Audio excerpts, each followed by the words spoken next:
Have you ever wondered what's inside your Blackberry phone? Well, I have done you the liberty of taking it apart. Now, before I film this, I've taken out all the screws so you don't have to watch me do it, but here is the button pad. Absolutely nothing to it. Cheap.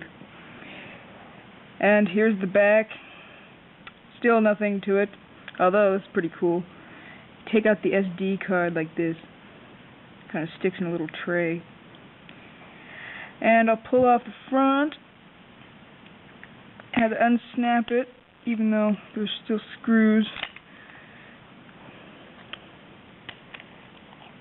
Here's the front. And here's a screen protector, pretty sturdy. No idea what this is. Oh, here's the earphone.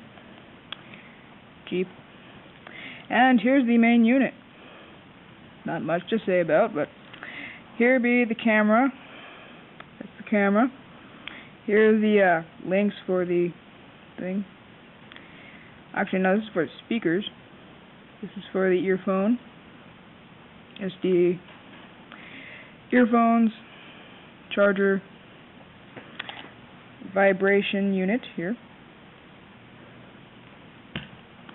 And for the back, we have the ringtone speaker and other boring stuff you really don't need to be concerned about. So there you have it, the inside of a Blackberry.